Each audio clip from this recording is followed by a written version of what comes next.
Hi, hello friends. Welcome back to Nagaraj Paramedical YouTube channel. Friends, so ನೀವೆಲ್ಲ wait ನ ಮಾಡ್ತಿದ್ದೀರಿ. So results ಬಗ್ಗೆ update ನ ಮಾಡಿ ಅಂತೇಳಿ. ಸೊ ರಿಸಲ್ಟ್ಸ್ ಬಗ್ಗೆ ನೆಕ್ಸ್ಟ್ ವಿಡಿಯೋದಲ್ಲಿ ನಾನು ನಿಮಗೆ ಕಂಪ್ಲೀಟ್ ಇನ್ಫಾರ್ಮೇಶನ್ಸ್ ನ ಪ್ರೊವೈಡ್ ನ ಮಾಡ್ತಾ ಬರ್ತೀನಿ. ಬಟ್ ಬಿಫೋರ್ ಏನಪ್ಪಾ ಅಂದ ಮೇಲೆ ಒಂದು ಲೇಟೆಸ್ಟ್ ಅಪ್ಡೇಟ್ಸ್. ಸೊ ನಿಮ್ಗೆ ಲಾಸ್ಟ್ ವಿಡಿಯೋದಲ್ಲಿ ಕೂಡ ಹೇಳಿದ್ದೆ. ಸೊ ಇನ್ಮೇಲೆ ಪ್ಯಾರಾಮೆಡಿಕಲ್ ಅಂತೇಳಿ ಯಾವುದೇ ಕಾರಣಕ್ಕೂ ಕರೀಲಿಕ್ಕೆ ಹೋಗಬೇಡಿ. ಸೊ ಪ್ಯಾರಾಮೆಡಿಕಲ್ ನೇಮ್ ಚೇಂಜ್ ಆಗಿದೆ ಅಂತೇಳಿ, ಓಕೆನಾ.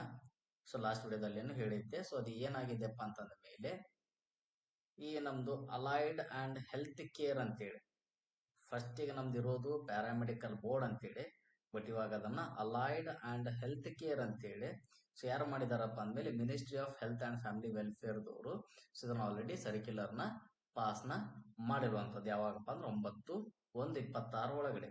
ಸೊ ಇವತ್ತು ಮತ್ತೆ ಅಫಿಷಿಯಲಿ ಅದನ್ನ ಏನ್ ಮಾಡಿದಾರ ಅಂದ ಮೇಲೆ ಕ್ಲಿಯರ್ ಆಗಿ ಇನ್ನು ಮೇಲೆ ನಾನು ಪ್ಯಾರಾಮೆಡಿಕಲ್ ಸ್ಟಡಿನ ಮಾಡ್ತಿದ್ದೀನಿ ಅಂತೇಳಿ ಯಾವುದೇ ಕಾರಣಕ್ಕೂ ಹೇಳೋದಿಲ್ಲ. ಆಮೇಲೆ ಯಾವ್ದಾದ್ರು ಕಾಲೇಜ್ ನೇಮ್ ಪ್ಯಾರಾಮೆಡಿಕಲ್ ಅಂತೇಳಿ ಏನಾದ್ರು ಹಾಕಿದ್ರೆ ಅದನ್ನೆಲ್ಲಾನು ಕಂಪ್ಲೀಟ್ ಆಗಿ ರಿಮೂವ್ ನ ಮಾಡಬೇಕು. ಅಲ್ಲೆಲ್ಲಾ ಕಡೆನು ಅಲೈಡ್ ಅಂಡ್ ಹೆಲ್ತ್ ಕೇರ್ ಅಂತಾನೆ ಹಾಕಬೇಕು ಅಂತೇಳಿ ಸೊ ಇವ್ರದೊಂದು ಸರ್ಕ್ಯುಲರ್ ಇರುವಂತದ್ದು.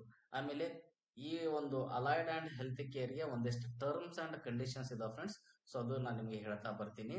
ಸೊ ಏನೇನಿದಾವಪ್ಪ ಅಂದ ಮೇಲೆ ಸೊ ಇನ್ನು ಮೇಲೆ ನೀವೇನಾದ್ರು ಅಡ್ಮಿಷನ್ಸ್ ನ ಮಾಡ್ತೀರಿ ಅಂತಂದ ಮೇಲೆ ಸೊ ಆ ಟರ್ಮ್ಸ್ ಅಂಡ್ ಕಂಡೀಷನ್ಸ್ ಒಂದಿಷ್ಟು ಕೋರ್ಸ್ಗಷ್ಟೇನೆ ಇವೆಲ್ಲಾನು ಅಪ್ಲಿಕೇಬಲ್ ಆಗುವಂತದ್ದು.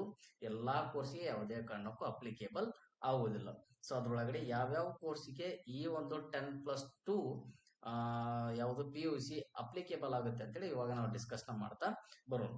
ಸೊ ಯಾವ್ದಪ್ಪ ಅಂದ್ಮೇಲೆ 26-27 ಸಾಲಿನಿಂದ ಜಾರಿಗೆ ಬರಲಿರುವ ಪ್ರವೇಶ ಅರ್ಹತಾ ಮಾನದಂಡಗಳ ಪ್ರಕಾರ ಕೆಳಕಂಡ 4 ಕೋರ್ಸುಗಳನ್ನು ಮಾತ್ರ, ಹೌದಾ, ಈ 4 ಕೋರ್ಸುಗಳಿಗೆ ಅಷ್ಟೇ ಸೊ ಅವ್ರು ಏನ್ ಮಾಡಿರುವಂತದ್ದು PUC ಬೇಸ್ ಮೇಲೆ ಅಡ್ಮಿಷನ್ಸ್ ನ ಮಾಡಿಸ್ಕೊಳ್ಳಿ ಅಂತೇಳಿ ನಮಗೆ ಒಂದು ಸರ್ಕ್ಯುಲರ್ ನ ಪಾಸ್ ನ ಮಾಡಿರುವಂತದ್ದು.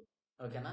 ಯಾವ್ಯಾವ ಕೋರ್ಸ್ ಅಂದ್ಮೇಲೆ ಇಲ್ಲಿ ನೋಡಿದ್ವಿ DAOTT ಅಂತ ಹೇಳಿದೆ, ಆಮೇಲೆ DDT ಇದೆ, DRT ಇದೆ, ಆಮೇಲೆ DHIM ಅಂತೇಳಿ diploma in health information, diploma in radiotherapy, diploma in dialysis, diploma in anaesthesia and operations theatre technology. ಇವಾಗ ನೀವೇನ್ OT ಟೆಕ್ನಿಷಿಯನ್ ಅಂತೇಳಿ ಏನ್ ಮಾಡ್ತಿದಿರಲ್ಲ ಸೊ ಇವ್ರಿಗೆಲ್ಲಾನು ಇನ್ನು ಮೇಲೆ ಅಡ್ಮಿಷನ್ಸ್ ಈ ವರ್ಷದಿಂದಾನೇ ನೀವು ಏನಾದ್ರು ಅಡ್ಮಿಷನ್ಸ್ ಏನಾದ್ರು ತಗೋತೀರ ಅಂತ ಅಂದ್ಮೇಲೆ ಅವ್ರದ್ದು ಕಂಪಲ್ಸರಿ ಯಾವುದು PUC ಕಂಪ್ಲೀಟ್ ಆಗಿರ್ಬೇಕು. ಅಂತವ್ರಿಗೆ ಮಾತ್ರ ನಾವು ಈ ಒಂದು ಅಡ್ಮಿಷನ್ಸ್ ನ ತಗೊಳಿಕ್ಕೆ ಆ ಒಂದು ಪರ್ಸನ್ ಎಲಿಜಿಬಲ್ ಇರುವಂತದ್ದು. ಅದ್ರೊಳಗಡೆ PUC ನೀವು ಫಿಸಿಕ್ಸ್ ಆದ್ರೂ ತಗೊಂಡಿರಿ, ಕೆಮಿಸ್ಟ್ರಿ ಆದ್ರೂ ತಗೋರಿ, ಬಯೋಲಾಜಿ ಆದ್ರೂ ತಗೋರಿ, ಮ್ಯಾಥಮೆಟಿಕ್ಸ್ ಆದ್ರೂ ತಗೋರಿ, ಒಟ್ಟು ಕಂಪ್ಲೀಟ್ ಆಗಿ ನಿಮ್ದು PUC ಪಾಸ್ ಆಗಿದ್ರೆ ಮಾತ್ರ ಇವ 4 ಕೋರ್ಸ್ಗೆ ನೀವು ಅಡ್ಮಿಷನ್ಸ್ ನ ತಗೊಳಿಕ್ಕೆ ಎಲಿಜಿಬಲ್ ಬರುವಂತದ್ದು.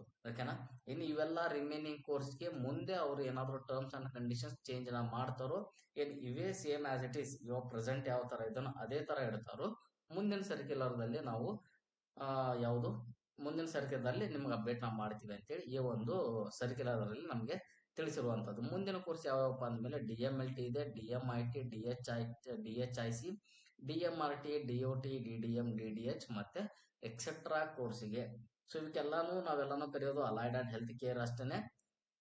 ಬಟ್ ಇಷ್ಟು ಕೋರ್ಸ್ಗೆ ಅಷ್ಟೇನೆ, ಇವು 4 ಕೋರ್ಸ್ಗೆ ಕಂಪಲ್ಸರಿ PUC ಬೇಕು. ಇವೆಲ್ಲ ಕೋರ್ಸ್ಗೆ ಕೆಳಗಡೆ ಸ್ಮಾಲ್ ಲೆಟರ್ಸ್ ಅಲ್ಲಿ ಏನ್ ಮೆನ್ಷನ್ ಮಾಡಿದಾರಲ್ಲ ಯಾವುದು ಮುಂದುವರಿದ ಈ ಒಂದು ಪ್ಯಾರಾಗ್ರಾಫ್ ಅಲ್ಲಿ ಏನು ಕೋರ್ಸ್ ಮೆನ್ಷನ್ ಮಾಡಿದಾರೋ ಈ ಕೋರ್ಸ್ಗಳಿಗಷ್ಟೇನೆ 10th ಪಾಸ್ ಏನಾದ್ರು ಆಗಿದ್ರೆ ಸೊ ಅವ್ರಿಗೆ ಬೇಕಂದ್ರೆ ಈ ಕೋರ್ಸ್ಗೆ ಅಡ್ಮಿಷನ್ಸ್ ನ ಮಾಡಿಸ್ಕೋಬಹುದು ಫ್ರೆಂಡ್ಸ್. ಓಕೆನಾ.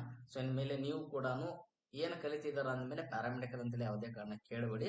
Allied and health care AHC ಕಲಿತಿದ್ದೀನಿ. ಸೊ ಅದ್ರೊಳಗಡೆ ಯಾವುದೋ ಒಂದು XYZ ಕೋರ್ಸ್ ನ ನಾನು ಸ್ಟಡಿನ ಮಾಡ್ತಿದ್ದೀನಿ ಅಂತೇಳಿ ಹೇಳ್ತಾ ಬನ್ನಿ. ಓಕೆನಾ.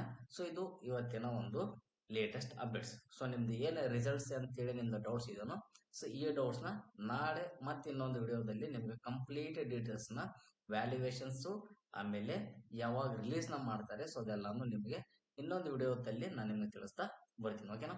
Keep watching Nagaraj paramedical YouTube channel. Thank you friends.